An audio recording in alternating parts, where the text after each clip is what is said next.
And then I am into kind of a fluttering my eyes because I cannot do both at once. Right. It's hard to do both at once. Yes. And it takes, you get entrained and eventually you can do it. Mm-hmm. But what was really important is that he reassured me that it didn't matter. I could stop the tapping and just focus on the blinking. Right. And then there is this kind of relief inside. Oh, if I can only blink, I can do that. Yeah. Yeah. And so I did the blinking alone. Uh-huh. Lots of grimaces, but didn't seem to care. Right. And eventually and he asked for, you do 3-5 times the blink, a blinking set. And then he did probably 5 to plus, I don't remember how. Mm-hmm. Can you move your screen back down so we can see your face? Yeah. Yes, there we go. Thanks. Yeah. So you could see, I actually did get into the entraining, and his presence is very calming. Yes. Yes. And the pace of the tapping, and then eventually my blinking came where I could just take the time. Right, look at that. Yeah. And the result was that the moment he said, well, go back to the target, I couldn't access it. Uh-huh. It was just like, it's there. I know it's there. I could use a swear word. I don't give a. It doesn't matter. Doesn't matter.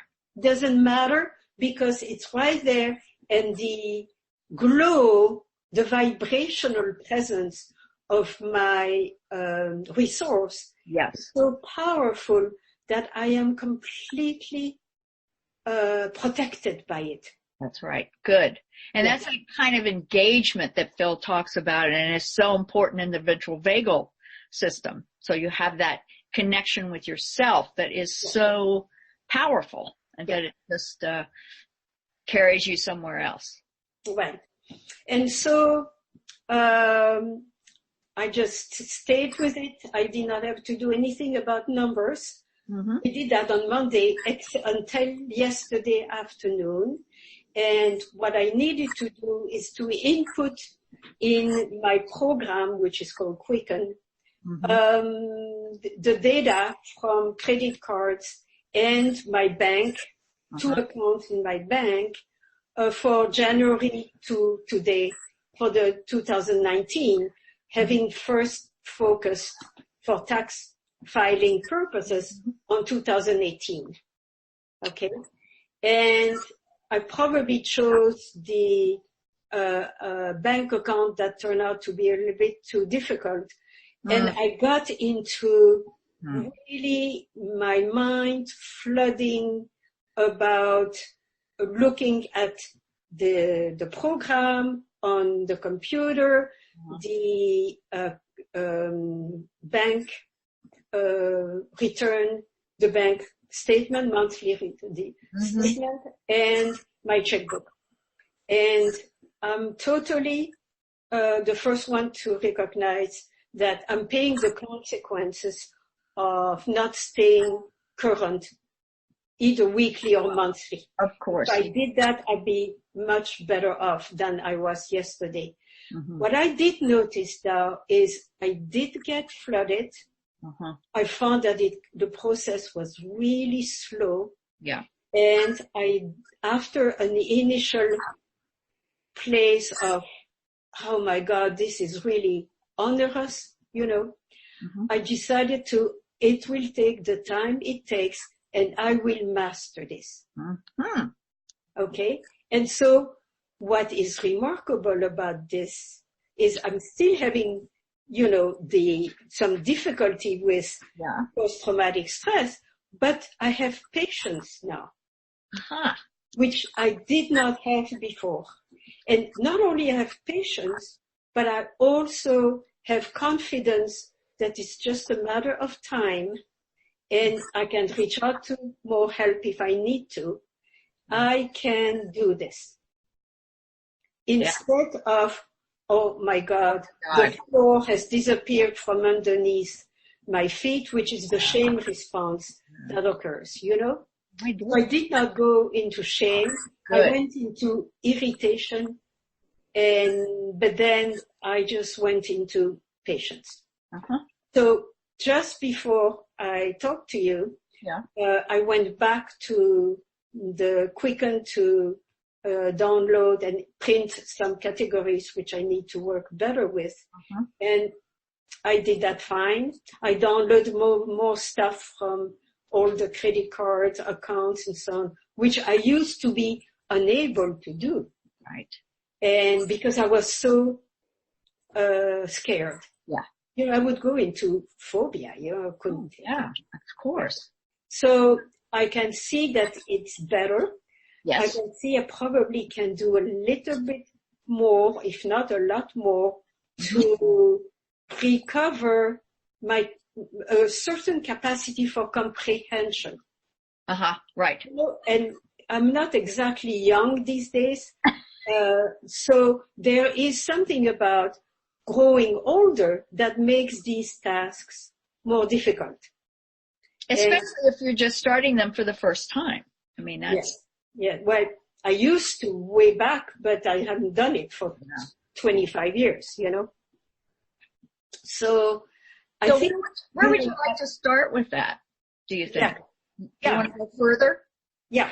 Because I want to have compassion for the fact that there is a process of growing old that's also affecting the speed of my cognitive processes and my capacity to meet processes that I have not anticipated. Mm-hmm. Mm-hmm. You know? Yes. That kind of thing. It sounds like, part of this is compassion for aging and also the need to maybe go more slowly than you would like. Exactly. Yeah. Exactly. And going more slowly is an imperative. And actually, if I do it, Maggie, you know, life totally comes forth in the in-between steps, which I used to jump over in my desire to get through with something. Yeah. So what I lose in performance, whatever, speed, I gain into the awareness of what the slowing down offers. Right. You know? So it's a matter of trust. Mm-hmm. That's the big one. Matter of trust. Yeah. So, I wonder if, let's just see in parallel to what you did with Phil, if there's an earlier time when you felt overwhelmed by having to do too many things, rapidly, feeling flooded, and having to go more slowly. Is there any? Well, I think I go back to war. Alert when I was 3 or 4 because bombs were coming. Mm-hmm. You know, this kind of a place where you are actually asked to stop whatever and speed up to reach shelter.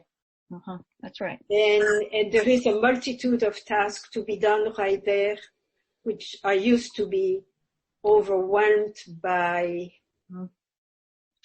And I'm sure it felt life-threatening. Oh, no yes. question. Oh, yes. And the not only the need to reach for cover, but to be in community. You know, where is my mom? Right. And then in the basement, you need to have, because we will all rush downstairs. Mm-hmm.